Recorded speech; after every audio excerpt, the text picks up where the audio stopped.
Yeah. Ooh, how do I stop panic attacks? I remember when I first, as an adult, I was working at that furniture shop that will go unnamed, and I was moving boxes for like $10 an hour Canadian. It's fucking brutal. And I remember where I was like, oh, I don't have college, and I don't have a future, and I'm not studying, I'm not learning a new skill set, and I suck at everything. I'm going to be doing this until I'm as old as Ernie on the forklift. And then ring, ring, ring. Can you come to work today? And I had nothing to do.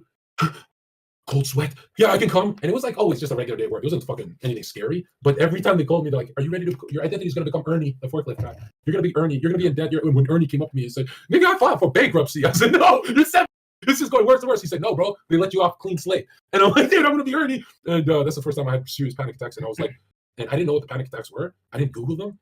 And I didn't do it like how people run outside to get air. I would just think it's fear. So I would wait it out. Mm-hmm. So a lot of people have way more aggressive ones where they have to run outside. But yeah, how do you deal with panic attacks? Have you talked about that? Different ways to think about it. There's what we refer to as psychological first aid, which is because what happens first in a panic attack is your heart starts to race. You want to control the heart because that's going to have a cascade effect on all the other physiological experiences. Breathing. We have the breathing exercises, 4-7-8, box breathing, whatever it is. Oh, you guys know box breathing? Yeah, that's Kabbalah magic. What the fuck? Box breathing could be effective. I make the argument that the exhales have to be twice as long as the inhales. Why? That's the only way to slow your heart rate down. That's going to have an immediate effect on everything else. There's actually a theory in psychology.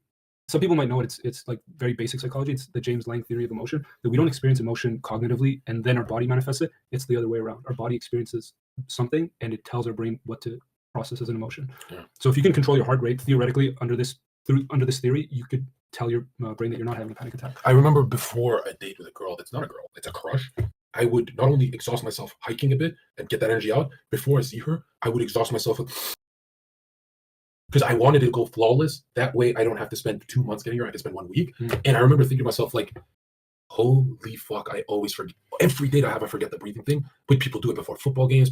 It's the number one fucking thing we should be focusing on. Yeah, breathing exercises are very helpful. There's also reassociation techniques. So panic attacks tend to be very internal. You become very focused on what your body's doing on an internal level, what you're experiencing in that moment. So the idea is that you have to shift your focus to the external. What do you see around you? What do you hear? Oh, so it's active. Okay. Yeah, you use your senses, which are meant to be the bridge between the internal and external world. Why are you whispering?